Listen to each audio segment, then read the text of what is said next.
CP football का जो हम लोग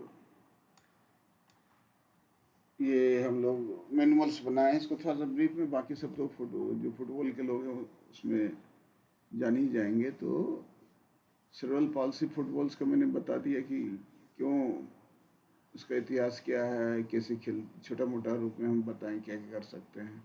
अंतर्राष्ट्रीय स्तर डेवलपमेंट कैसे भी फुटबॉल वॉज इंट्रोड्यूस, पैरालंपिक भी बता दिए थे। सीपी फुटबॉल जो है, और हमने भी बताया था कि हम लोग का विजन क्या है हमारे इंडियन स्पोर्ट्स फेडरेशन पॉलिसी का। ऑब्जेक्टिव ऑफ चैंपियनशिप भी हम लोगों ने आपको बताया है। बेनिफिट्स भी बताए हम आप लोग को, ये भी बताएं। अब सेक्शन 2 में हम लोग आएंगे। सेक्शन 1 का हमारा main theme message of inclusion, यानी football is not only about the winning medal in about dignity, confidence, but participation and inclusion for every athlete. Football केवल पदक जीतने का माध्यम नहीं, बल्कि समान आत्मविश्वास, भागीदारी और संरक्षण का प्रतीक।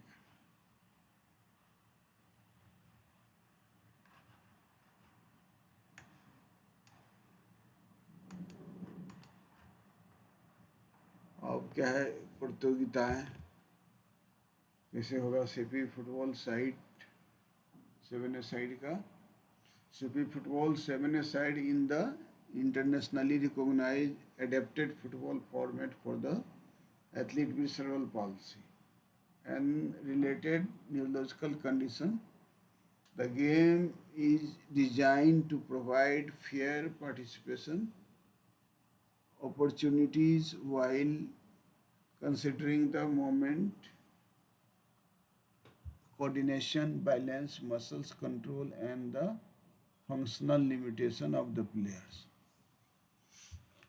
तो 7 फुटबॉल के अंतर्राष्ट्रीय स्तर मान्यता, और इसको अनुकूलित फुटबॉल के रूप में इसको अनुकूलित किया गया, क्योंकि बच्चे के रिक्वायरमेंट को देखकर बच्चे महसूस करें कि हम भी खेलें। बेसिक फॉर्मेट क्या है? टीम इवेंट, मैदान पर 7 खिलाड़ी, एंड अंतर्राष्ट्रीय सीपी फुटबॉल में जो है बेसिक फुटबॉल होता है, आउटडोर फुटबॉल ग्राउंड्स, जहाँ ग्राउंड में खेलता है।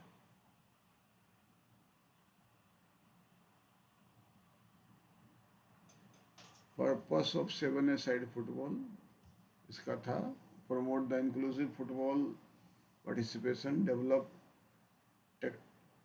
tactical and technical football skills, encourage teamwork and discipline, create opportunity for national and international competition, and improve physical fitness and rehabilitation across the country.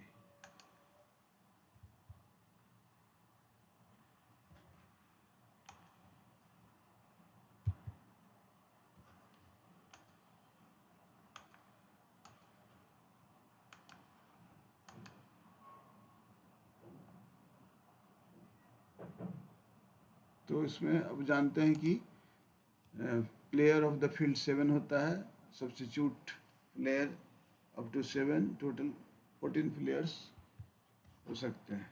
और team officials में 1 coach, 1 manager, 1 physiotherapist, support staffs include होते हैं। खिलाड़ी का position में भी goalkeeper, defender, midfielders, forward.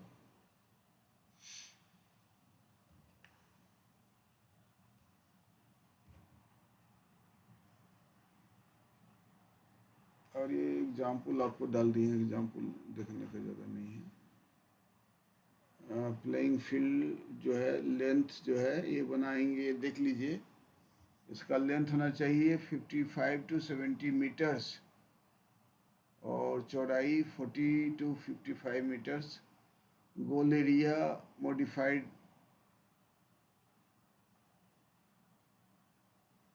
और surface का क्या होता है, आर्टिफिशियल टर्फ वगैरह का रहता है, जहाँ खेल नुकसान वगैरह नहीं हो। अब हाँ, अब क्या है, मैच ड्यूरेशन क्या होगा, फर्स्ट हाफ 30 मिनट्स का, हाफ टाइम 10 मिनट्स, और सेकंड हाफ 30 मिनट्स, लेकिन 30 30 60 10 70 मिनट, लेकिन इसको रिड्यूस किया जा सकता है, इसको रिड्यूस किया जा सकता है, लेकिन ये 30 मिनट्स का रहता है। हिट रूल्स है, in extreme weather condition the technical committee में अलाउ हाइड्रेशन ब्रेक। क्लासिफिकेशन के बारे में हमने पहले ही बताया है कि FT1 functional, T1 FT2 FT3 FT1 है हायर इम्पायरमेंट यानी माइल्ड लेवल का जो डिसेबिलिटी ऑटिज्म से है वो FT1 है, मॉडरेट का FT2 और सीवियर का FT3।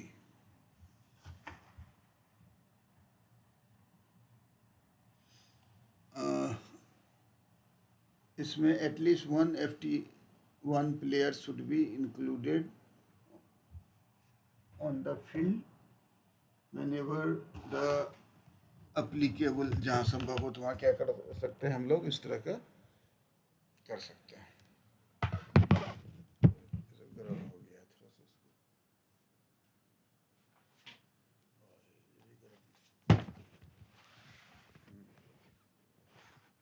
और इसके बाद क्या है, स्पेशल एडेप्टेड रूल्स। इसमें आप जानते हैं कि क्या क्या rules, rolling substitution allowed, modified throw in techniques permitted, smaller player field, focus, safety and inclusion, ये सब इसमें एडेप्टेड किया गया है। बेनिफिट्स सारे यूज जानते ही हैं, बेनिफिट्स को ज़्यादा देने की ज़रूरत नहीं है। कोच की भूमिका क्या होगी ये जानना जरूरी है। इसमें coach must understand CP functional limitation, promote safety participation, encourage positive behavior, use adapted training methods, ensure equal opportunity for all the athlete, ये ज़रूरी है।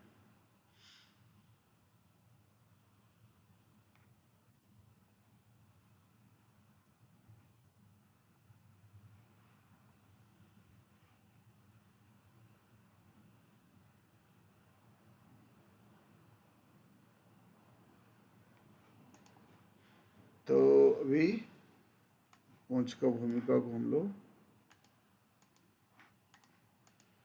सब जानते हैं, कोच का भूमिका क्या है, रोल ऑफ रेफरी का भूमिका क्या है, क्या होना चाहिए। अब जानते हैं रेफरी को ensure player safety, apply adapted rules fairly और understand disability sports principle, control dangerous play immediately, अगर कुछ होता है तो तुरंत जो है रेफरी का काम रहता है ये सब करने के लिए। सेफ्टी गाइडलाइंस जरूरी है। Medical team must be available, warm up is mandatory, sin guard compulsory, hydration breaks encourage, unsafe tackles prohibited. Sprint of the game revision. The CP football promotes courage, equality, inclusion, discipline, and sportsmanship.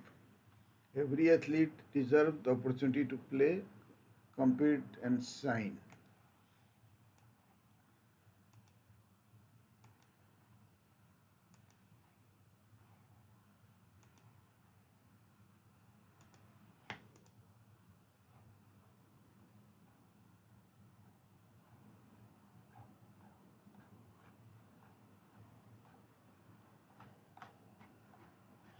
अब section 3 में हम लोग आएंगे। अब सब जानते हैं कि प्रतियोगिता की अवधि क्या रहेगी, competition duration. 30 minutes, 10 minute, 30 minutes, ये सब उन्होंने बता दिया है। और हम लोग 5 जून को arrival of the team and registration, 5 June evening technical meeting and classification कर सकते हैं। 6 जून लीग मैचेस, 7 जून सेमीफाइनल्स और 7 जून मेडल सेरेमनी डिपार्चर। अगर एथलीट्स की संख्या कम होती है तो नेक्स्ट डे 7th को किया जाएगा। डे वाइज डिटेल्स जो है हम लोग आगमन एंड पंजीकरण हमने ऊपर में बता दिया है, सारा डिटेल उसी की तरह है। वेन्यू, चैम्पियनशिप रजिस्ट्रेशन एरिया, और रजिस्ट्रेशन के लिए पंजीकरण, verification of athletes document, membership confirmations और team accreditation, Jersey number submission and fixture and information distribution, ये सब जो है हमको समय ज़रूरत पड़ेगी। टेक्निकल मीटिंग एंड क्लासिफिकेशन ये ज़रूरी है क्योंकि जो लोग आ रहे हैं 5 तारीख को कर सकते हैं। Compulsory technical meeting shall be conducted for all coaches, managers, referee and technical officials। सभी कोच मैनेजर को इस बात का ध्यान रखना होगा।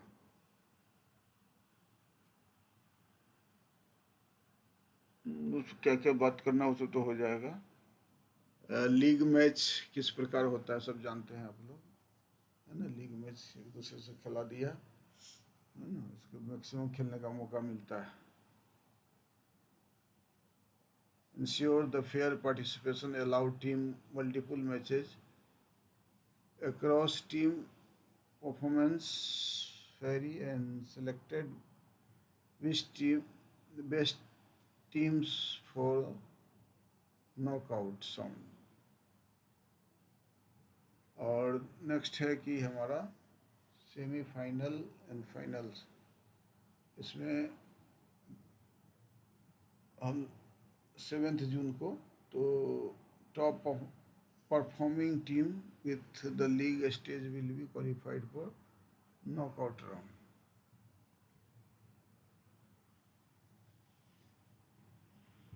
ये सब आप लोग जानते हैं किसको क्या मिलेगा। मेडल सेरेमनी वो भी है, हम लोग ट्रॉफी देंगे, गोल्ड, सिल्वर, ब्रॉन्ज और पार्टिसिपेशन सर्टिफिकेट सभी को मिलेगा।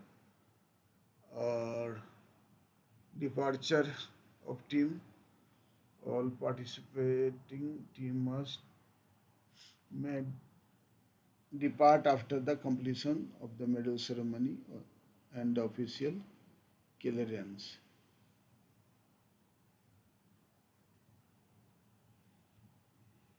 नेक्स्ट है 3.8 इम्पोर्टेंट रिपोर्टिंग गाइडलाइंस। ये बहुत ज़रूरी है, सबको बताना है कि 6:30 बजे ग्राउंड पर आ जाएं, 7 बजे वार्म अप कर ले, 8 बजे से फाइनल मैच शुरू होगा।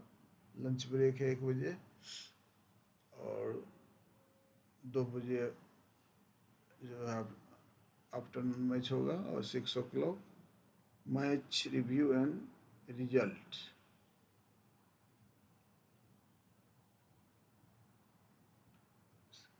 इसके बाद सुबह स्थित प्रतियोगिता कार्यक्रम के लाभ, ये सब से उसको आपको लाभ से मतलब नहीं है, लेकिन हम लोगों ने ग्रुप में डाला है।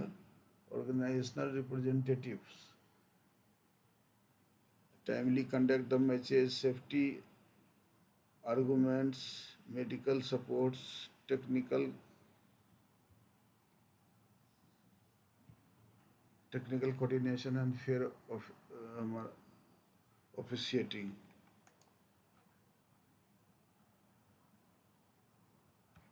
नेक्स्ट है the championship should schedule is the design for not only for the competition but also for the inclusion, dignity, safety, learning and friendship among the athlete। तो ये ध्यान देना है कि हम लोग सेक्शन 4 है प्लेयर एलिजिबिलिटी, वो आपको हम लोग को देखना है कि कौन कौन खेल में भाग ले सकते। जो सेरेब्रल पॉल्सी है, एक्वायर्ड ब्रेन इंजरी है, न्यूरोलॉजिकल मोमेंट है, ये हम लोग रहेंगे आपको वहाँ पर कि कौन कौन एलिजिबल है, ये आपको पता चल जाएगा। अरे यार, कंट्रोल जेड।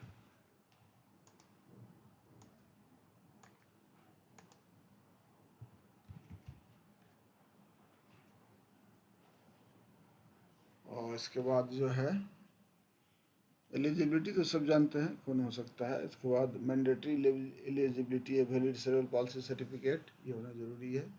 इसके बाद government disability certificate, UDI card, medical assessment report and neurological diagnosis documents, ये सब के सब होना ज़रूरी है। तो इसमें अगर टाइम मिले तो इसको देखते हैं।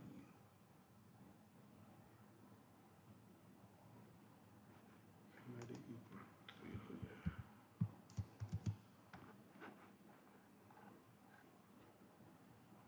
तो ये भी सेट हो गया। अब क्या है, registration through the authorise organisation, वो सब जानते हैं कि जो हमारा एफिलेटेड यूनिट ही ऑथराइज, उसके थ्रू जो है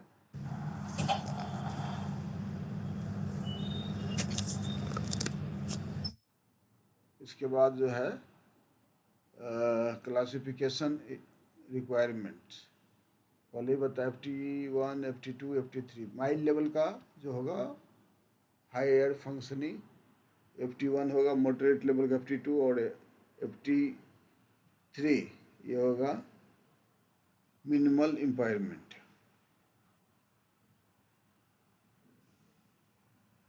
एज प्रूफ आई वर्ग ये हम लोग देख,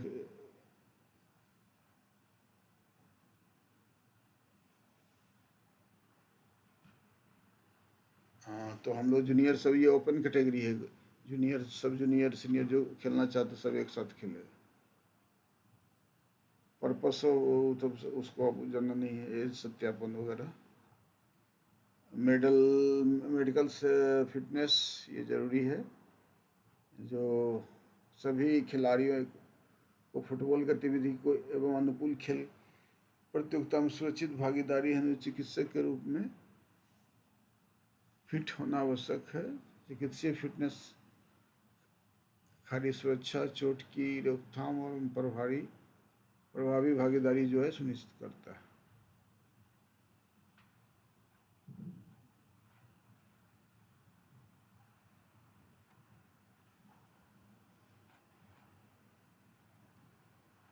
ये वाला तो बता दें, मेडिकल वाला जो है आपका सेफ्टी, इस पर ध्यान देना है। सेफ्टी रिकमेंडेशन,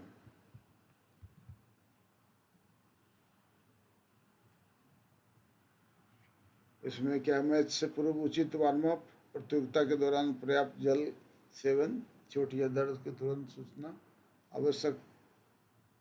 आवश्यकता होने पर नियमित चिकित्सीय निगरानी हो सके और गंभीर बीमारी की स्थिति में भागीदारी से बच सके। इसका एग्जाम्पल वगैरह दिया, इसको आप पहले डाला हुआ है ग्रुप में, आप देख लीजिएगा। 4.8 प्लेयर वेरिफिकेशन प्रोसेस, खिलाड़ी का जो वेरिफिकेशन होगा वो क्या होगा, document verification, identity card, identity card, identify the, जो वेरिफिकेशन के लिए हम लोग पहचान सत्यापन बनाना पड़ेगा। क्लासिफिकेशन, मूल्यांकन, टीम प्रतिक्रिया, खिलाड़ियों का सत्यापन जरूरी है जो बड़े हैं उसमें। इससे क्या होगा कि fair participation, eligible athletes, prevention of fake documentation, proper classification management, accurate athlete identification, smooth completion of administration. Document verification तो हम लोग का आदमी रहेगा, वो कर लेगा आप लोग को। क्लासिफिकेशन में बैठेंगे हम लोग तो उसको कर लेंगे, इस वेरिफिकेशन ज़्यादा इम्पोर्टेंट नहीं है। नेक्स्ट है डिसक्वालिफिकेशन, सब जानते हैं कि अगर कौन कौन सा फेक डॉक्यूमेंट लगाया, misrepresentation of disability, age fraud, non compliance with classification rules and misconduct और इनडिसिप्लिन, इस स्थिति में उसको डिस्क्वालीफाई किया जा सकता है। अब उसका क्या है, उसको ज़्यादा नहीं देना है, यही जानना है कि डिस्क्वालिफिकेशन कब किया जा सकता है। अब रोल ऑफ टीम मैनेजर्स, उसका क्या भूमिका रहेगा? टीम मैनेजर क्या करता है? टीम मैनेजर प्रत्येकता सुचारू भागीदारी, समन्वय, खिलाड़ी सुरक्षा नियमों का पालन में महत्वपूर्ण भूमिका निभाते हैं।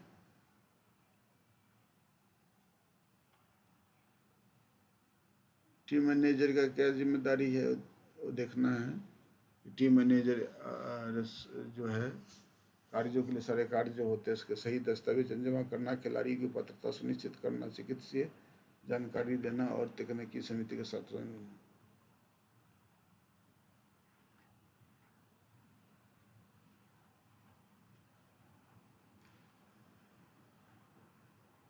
Example of the eligibility class, इसको एलिजिबिलिटी क्लास जो जिसमें फिट होता है उसमें पर्पस क्या है कि दीज एग्जाम्पल हेल्प्स ऊपर clarify the eligibility rules, improve awareness among team, prevent rules violations, promote transparency and fairness, support proper competition management, ये बहुत ज़रूरी है।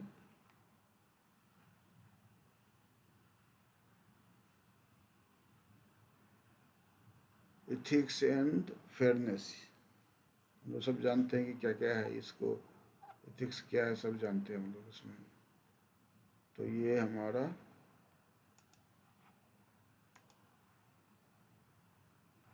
इसमें एज वाला हम लोगों ने चर्चा कर ही लिया है।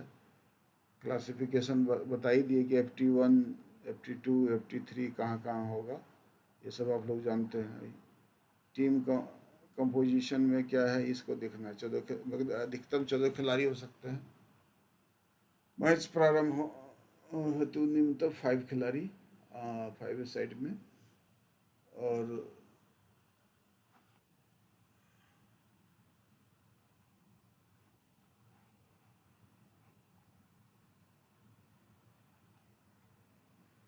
तो इसमें खिलाड़ी का भी जो है इसके जानना जरूरी है। मैक्सिमम खिलाड़ी 10 प्लेयर हो सकते हैं, मिनिमम 4। और उसका क्या है, अगर 5 हो गए तो 5 को 5 साइड करके हम लोग खिलाएंगे। खेल का मैदान के बारे में बताएं तो उसका लेंथ 55 × 75 और चौड़ाई जो है 40 × 55,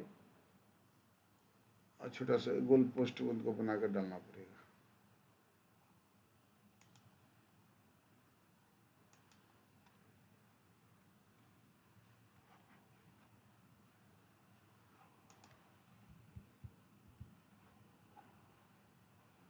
मैच ड्यूरेशन ये हम पहले ही बता दिए हैं कि 2 हाफ के भी, हाफ 30 मिनट्स का, 10 मिनट्स का ब्रेक, फिर 30 मिनट्स का सेकेंड हाफ और 10 मिनट का मध्यांतर।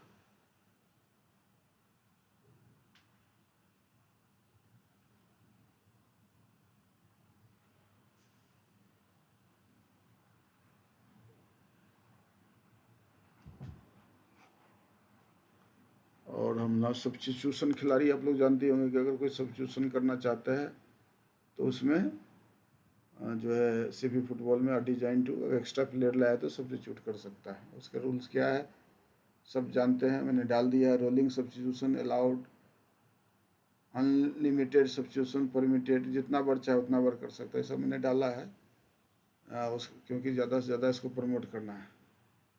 रूल्स ऑफ प्ले है FIFA laws adapted CP football, fair play mandatory, dangerous play prohibited, slide track taking control for the safer. Purpose of adapted rules क्या है सब जानते हैं इन बच्चों को, 7 साइड 5 साइड। इक्विपमेंट्स सब जानते हैं क्या क्या इक्विपमेंट्स होगा, नंबर वाला जर्सी, शिन गार्ड, फुटबॉल जूते, समान मोजे। गोल गोल गोलकीपर इक्विपमेंट्स उसका होता है, अलग से जर्सी होता है।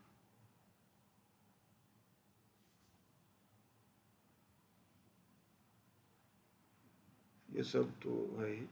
इसके बाद क्या है, रेफरी और तकनीकी अधिकारी आप लोगों का काम रहेगा। उसके साथ referee, assistant referee, match commissioner, technical delegate, classification panel and medical officer, ये सब रहते हैं। और कोच गाइडलाइंस, जो कोच है उसके लिए क्या क्या करना है बच्चे के साथ संबंधित उसके बारे में है। इसके बाद है डिसिप्लिनरी रूल्स, सब जानते हैं, येलो कार्ड कब दिखाया जाता है, रेड कार्ड कब, और सस्पेंशन कब किया जाता है। Warning for the misconduct, red card, yellow card. Red card का player removed from the match, और सस्पेंशन में टेक्निकल कमिटी में सस्पेंड प्लेयर और team for serious misconduct.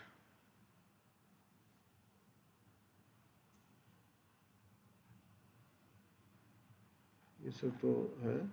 Medical and safety चिकित्सा, ये सब आप कर सकते हैं। पॉइंट्स, जैसे कि जो जीतता है 3 पॉइंट्स, ड्रॉ आता है 1, हारता है तो 0, ये सब आप लोग जानते हैं। इसके बाद टाई ब्रेक में क्या होता है, गोल को किया जाता है, goal differences, goal score, head to head result and penalty shoot out.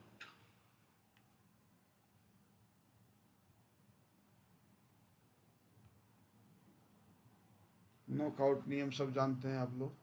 Direct चला जाता है, जो नॉकआउट होते गया, जो लास्ट में जीता हो गया।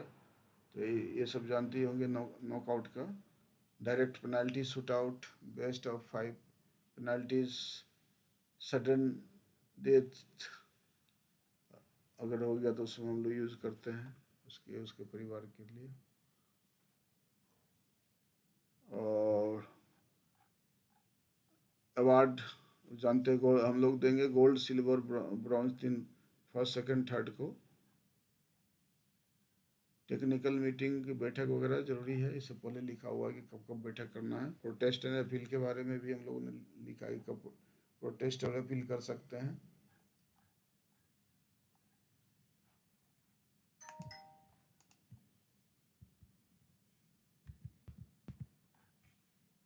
और उसके बाद क्या, एथिक्स एंड इंक्लूजन, नैतिकता किस तरह होना चाहिए, फेयर प्ले होना चाहिए, इंक्लूजन होना चाहिए, इक्विटी होना चाहिए, स्पोर्ट्समैनशिप होनी चाहिए, एथलेटिक डिग्निटी होना चाहिए, इस पर जीरो टॉलरेंस पॉलिसी होनी चाहिए।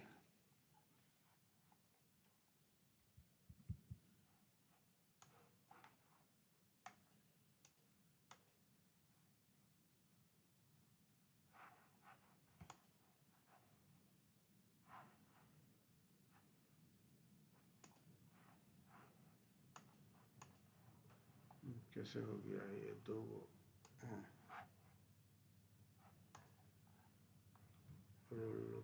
ऑर्गेनाइजिंग कमेटी, ये सब तो हम लोग का।